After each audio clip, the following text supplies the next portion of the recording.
قیامت قائم نہ ہوگی جب تک سورج مغرب سے طلوع نہ ہو. جو شخص مغرب سے سورج کے طلوع ہونے سے السلام علیکم ورحمۃ اللہ وبرکاتہ. دوستو، قیامت کی نشانیاں ویب سیریز ایپیسوڈ نمبر 17 کو آپ سنیں. قیامت قائم نہ ہوگی جب تک سورج مغرب سے طلوع نہ ہو.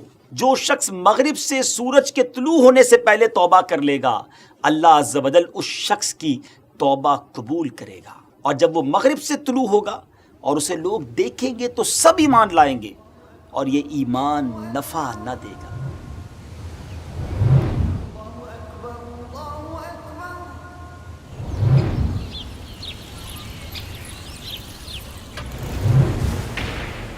آج ہم آپ کے لیے ویب سیریز قیامت کی نشانیاں میں ایک اور شاندار ایپیسوڈ لائے ہیں. اٹس امیزنگ، بہت حیرت ناک ہے اور یوں سمجھیے خوفناک بھی ہے. وہ کون سی قیامت کی نشانی ہے وہ سلسلے کے آغاز میں آپ کو بتاتے ہیں، اور وہ ہے قرب قیامت میں جو سن ہے، سورج ہے، وہ ایسٹ کی بجائے ویسٹ سے نکلے گا. یعنی مغرب میں جہاں طلوع ہوتا ہے وہاں سے سورج طلوع ہوگا. اللہ اکبر. ذرا غور کیجئے، یہ بہت بڑی sign of day of judgment ہے، بہت بڑی علامت ہے قیامت کی. قرآن پاک اور احادیث پاک میں اس کا ذکر موجود ہے، اور قرآن پاک کی سورہ انعام کی آیت نمبر 158 میں اللہ پاک اس بارے میں کیا ارشاد فرماتا ہے. آئیے پہلے تلاوت سنتے ہیں. بسم اللہ الرحمن الرحیم. یوم یأتی بعد آیات ربک لا ينفع نفسا ایمانها لم تکن آمنت من قبل او کسبت فی ایمانها خیرا. اس کا ترجمہ کیا ہے کہ جس دن تمہارے رب کی وہ ایک نشانی آئے گی، کسی جان کو ایمان لانا کام نہ دے گا جو پہلے ایمان نہ لائی تھی یا اپنے ایمان میں کوئی بھلائی نہ کمائی تھی. اکثر مفسرین نے فرمایا کہ آیت میں جو فرمایا گیا کہ جس دن تیرے رب کی ایک نشانی آئے گی، اس نشانی سے مراد سورج کا مغرب سے طلوع ہونا ہے. بخاری و مسلم کی حدیث میں ہے کہ قیامت قائم نہ ہوگی جب تک سورج مغرب سے طلوع نہ ہو. اور جب وہ مغرب سے طلوع ہوگا اور اسے لوگ دیکھیں گے تو سب ایمان لائیں گے، اور یہ ایمان نفع نہ دے گا. یعنی اب ایمان لانا فائدہ مند نہ ہوگا. سرکار دو عالم علیہ الصلوۃ والسلام نے ارشاد فرمایا، جب تک بندے کی روح حلقوم یعنی گلے تک نہ پہنچ جائے، اللہ عز و جل بندے کی توبہ قبول فرماتا ہے. ایک دوسری حدیث میں آتا ہے کہ رسول اللہ صلی اللہ تعالی علیہ وسلم نے ارشاد فرمایا، جو شخص مغرب سے سورج کے طلوع ہونے سے پہلے توبہ کر لے گا، اللہ عز و جل اس شخص کی توبہ قبول کرے گا. اللہ پاک کی بارگاہ میں بار بار توبہ کیجیے، کیونکہ توبہ کا دروازہ ہر وقت کھلا ہوا ہے. مگر ایک وقت ایسا بھی آئے گا ناظرین کہ یہ توبہ کا دروازہ جو ہے یہ بند ہو جائے گا. اس کے بعد کسی کی بھی توبہ ایکسیپٹ نہیں کی جائے گی. یہ توبہ کا دروازہ کہاں ہے، کتنا بڑا ہے، کب سے ہے، ان سب سوالات کے جوابات ہم آپ کو پیش کریں گے. مگر اس سے پہلے آپ سے عرض ہے کہ اگر ابھی تک ہمارا یوٹیوب چینل آپ نے سبسکرائب نہیں کیا تو پلیز اس کو جلدی سے سبسکرائب کر لیجئے، تاکہ ہماری ویب سیریز کے سارے ایپیسوڈ آپ اچھی طرح دیکھ سکیں. اور اس ویڈیو کو شیئر بھی کیجئے، اپنے دوست احباب کو بھی بتائیے، تاکہ اوتھینٹک قرآن و حدیث کے مطابق انہیں قیامت کی نشانیوں کے بارے میں معلومات مل سکے. حضرت عمر رضی اللہ تعالیٰ عنہ نے عرض کی، یا رسول اللہ صلی اللہ تعالیٰ علیہ وسلم، توبہ کا دروازہ کیا ہے؟ تو آپ نے فرمایا کہ اے عمر، اللہ پاک نے مغرب کے پیچھے ایک دروازہ توبہ کے لیے بنایا ہے. وہ جنت کے دروازوں میں سے ایک دروازہ ہے جو اس کے دونوں پلڑے ہیں. حدیث کا خلاصہ یہ ہے کہ اس دروازے کے جو دونوں چوکھٹ کے پلڑے ہیں وہ سونے کے اور موتیوں کے جواہرات ان میں جڑے ہوئے ہیں. اور ایک سائیڈ سے دوسری سائیڈ جو اس کا فاصلہ ہے، اس کی ڈائمنشن کتنی ہے کہ تیز رفتار گھڑ سوار 40 سال کے عرصے کے بعد ایک سائیڈ سے دوسری سائیڈ تک پہنچے گا. سبحان اللہ. اور ایک روایت میں 70 سال بھی آیا ہے. وہ دروازہ مخلوق کی پیدائش کے وقت سے لے کر اس شب تک کھلا رہے گا، یعنی مغرب سے سورج کے طلوع ہونے تک کھلا رہے گا. اس کے بعد اللہ اکبر وہ دروازہ بند ہو جائے گا. جو بندہ خلوص قلب سے توبہ کرتا ہے تو اس کی توبہ اس دروازے میں داخل ہوتی ہے، پھر اللہ پاک کی بارگاہ میں پیش کی جاتی ہے. اللہ کرے کہ ہم بھی ایسی توبہ کرنے میں کامیاب ہو جائیں جو اس توبہ کے دروازے سے داخل ہو اور ہمارے رب کریم کی بارگاہ میں پہنچے اور ہمیں بھی ہمارا رب معاف فرما دے. جی عزیز، جیسا کہ میں نے آپ کو بتایا کہ یہ دروازہ قیامت کے قریب اس وقت بند ہوگا جب سورج مشرق کے بجائے مغرب سے نکلے گا. جی ہاں ڈیئر ویورز، عام طور پر روزانہ سورج کہاں سے نکلتا ہے؟ سورج ایسٹ سے نکل کر ویسٹ میں غروب ہوتا ہے. لیکن اس دن اللہ اکبر سورج مغرب سے غروب تو ہوگا مگر مغرب سے ہی واپس نکلے گا. یہ عالم کیسا ہوگا، یہ وقت کیسا ہوگا، یہ سینیریو کیسا ہوگا، یہ بھی پورا تفصیلی واقعہ حدیث پاک میں موجود ہے. سبحان اللہ. نبی پاک علیہ الصلوۃ والسلام فرماتے ہیں کہ وہ رات ایسی ہوگی یہاں تک کہ 2 یا 3 راتوں کے برابر ہوگی.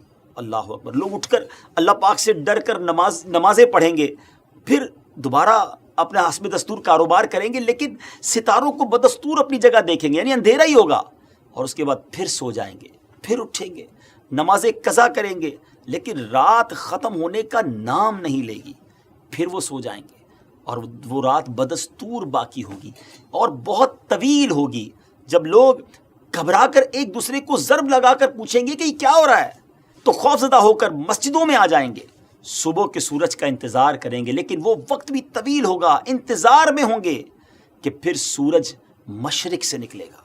لیکن اچانک مغرب کی طرف سے سورج نکلے گا اور اس سے لوگ بہت زیادہ شور مچائیں گے، یہاں تک کہ سورج مغرب سے مشرق کی طرف بڑھتا ہوا آسمان کے درمیان تک پہنچ جائے گا اور وہاں سے واپس لوٹے گا. اس کے بعد روٹین کے مطابق روزانہ ہی وہ مشرق سے نکلے گا.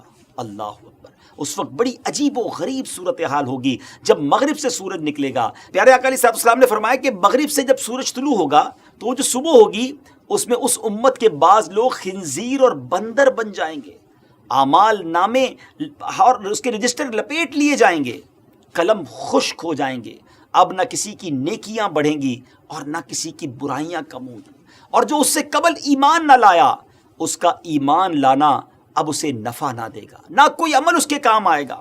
ایک حدیث پاک کے مطابق لوگ جب سورج کو مغرب سے نکلتا دیکھیں گے تو خالص سونا راہ خدا میں لٹائیں گے، خیرات کریں گے، لیکن ان سے قبول نہ ہوگا. حکم ہوگا کہ اگر یہ گزشتہ کل کر لیتے تو قبول ہو جاتا. مغرب سے طلوع شمس کے بعد کا حال اور اس کے بعد دنیا کتنے عرصے تک باقی رہے گی، اس بارے میں ایک تفصیلی حدیث پاک موجود ہے. حضرت ابی بن کعب رضی اللہ تعالیٰ عنہ نے عرض کی، یا رسول اللہ صلی اللہ تعالیٰ علیہ وسلم، آپ پر میری ماں اور میرا باپ قربان، چاند اور سورج کے مغرب کی طرف سے نکلنے کے بعد ان کا کیا حال ہوگا، لوگوں اور دنیا پر کیا گزرے گی؟ آپ نے فرمایا، اے ابی بن کعب، اس کے بعد سورج اور چاند دوبارہ نور کی روشنی لے کر پہلے کی طرح اپنے اپنے مقام سے نکلیں گے اور غروب ہوں گے، اور لوگ جب اتنی بڑی نشانی دیکھیں گے تو دنیا پر ٹوٹ پڑیں گے اور اسے خوب آباد کریں گے، اس میں نہریں جاری کر کے خوب باغات بنائیں گے اور اعلیٰ سے اعلیٰ تعمیرات کریں گے، یہاں تک کہ قیامت قائم ہو جائے گی. یہ مغرب سے سورج نکلنے سے سور پھونکے جانے تک کے درمیان کا وقت ہوگا. یہ کتنے سال کا عرصہ ہوگا، اس بارے میں حدیث مبارک میں آیا کہ مغرب سے سورج کے نکلنے کے بعد لوگ 120 سال گزاریں گے. اس زمانے میں شریر ترین لوگ اس دنیا میں جی رہے ہوں گے. ناظرین ایک بات آپ نے غور کی کہ اس قوم نے یہ دیکھ لیا ہوگا کہ سورج مغرب سے طلوع ہوا ہے، اور آپ نے حدیث سنی کہ وہ اس وقت بھی عمارتیں بنائیں گے، باغات بنائیں گے، ڈیولپمنٹ کی طرف چلے جائیں گے، یعنی اس وقت بھی توبہ نہیں کریں گے، اس وقت بھی اللہ کی طرف نہیں آئیں گے. یہ ہے دنیا کی محبت. جو بندے پر دنیا کی محبت غالب آتی ہے تو موت بھی سامنے آ جائے پھر وہ توبہ نہیں کر رہا ہوتا. تو اللہ پاک ہمیں دنیا کی محبت کی بجائے اپنی محبت عطا فرما. ہمیں آخرت کا بھی سوچنا ہے. دیکھیں عقل مند کون ہوتا ہے؟ عقل مند وہی ہوتا ہے جتنا جہاں رہنا ہے وہاں کی تیاری کرے. ذرا سوال کرتا ہوں میں آپ سب سے، ہم اس دنیا میں کتنے سال رہیں گے؟ آپ نے غور کیا؟ آپ تو بہت سارے وہ لوگ ہیں جو انٹرنیٹ پر بہت ساری براؤزنگ کرتے ہیں، سرچنگ کرتے ہیں. ایوریج لائف کتنی ہے ہماری؟ 65 ایئرز، 70 ایئرز، میکسیمم 75 ایئرز. 70-75 سال کے بعد کہاں جائیں گے؟ دنیا سے چلے جائیں گے نا، قبر میں چلے جائیں گے. بہت سارے ایسے ہوں گے جو ایوریج لائف بھی ہاف گزار چکے ہوں گے، اور گارنٹی تو کسی کے پاس نہیں ہے کہ وہ ایوریج لائف پوری گزارے گا، لیکن چلے تھوڑی دیر کے لیے مان لیا 70-75 سال یہاں رہیں گے، مگر قبر میں کتنا ٹائم رہیں گے؟ تھاؤزنڈز ایئر سے لوگ قبر میں جا رہے ہیں، اور نہ جانے ابھی کتنے ہزار سال قبر میں رہنا ہے. تو جہاں زیادہ رہنا ہے وہاں کی تیاری زیادہ نہیں ہونی چاہیے؟ لاجک کیا کہتی ہے؟ تو پلیز قبر روشن ہو، میری فیوچر برائٹ کے ساتھ ساتھ گریو برائٹ ہو، میری قبر بھی روشن ہو، اس کی تیاری کیجئے، نمازوں کی پابندی کیجئے، اللہ اور اس کے رسول کو راضی کرنے والے کام کیجئے. انشاءاللہ دنیا بھی روشن ہوگی، قبر و آخرت بھی روشن ہوگی. اللہ مجھے اور آپ کو سچی توبہ کرنے والا بنائے. ہمارے اس ویب سیریز کو دیکھتے رہیے، اس کو شیئر بھی کرتے رہیے اور اللہ کی بارگاہ میں توبہ بھی کرتے رہیے. نمازوں کی پابندی بھی کیجیے. اللہ پاک مجھے اور آپ کو سچی توبہ کر کے نیکیوں کی طرف آنے کی توفیق عطا فرمائے. دوستو، آپ نے اس ایپیسوڈ میں ایک قیامت کی بڑی نشانی کے بارے میں سنا کہ قرب قیامت سورج جو ہے مغرب سے نکلے گا، یعنی پچھم سے نکلے گا، اور تب توبہ کا دروازہ بھی بند ہوگا. تب ایمان لانے کا، تب توبہ کرنے کا کوئی فائدہ نہیں ہوگا. سو وقت رہتے ہوئے آج اپنی خطا، آج اپنی گناہوں سے توبہ کریں. اللہ مجھے بھی اور آپ کو بھی توبہ کی ہر آن ہر وقت توفیق عطا کریں. سو ملتے ہیں کسی اور نیکسٹ ایپیسوڈ کے ساتھ. تب تک اپنا خیال رکھیں اور کمنٹ کر کے بتائیے گا یہ ایپیسوڈ آپ کو کیسا لگا. اور اس طرح کے مزید ایپیسوڈ پانے کے لیے چینل کو سبسکرائب کر کے ہمارے ساتھ جڑے رہے. اور اس سے پہلے کے ایپیسوڈ دیکھنے کے لیے ڈسکرپشن میں جائیے، وہاں لنک دیا گیا ہے، وہاں جا کر ایک ایک کر کے دیکھیں اور پسند آئے لائک کریں، شیئر کریں. سو ملتے ہیں کسی اور ویڈیو میں. تب تک اپنا خیال رکھیں. خدا حافظ. السلام علیکم ورحمۃ اللہ.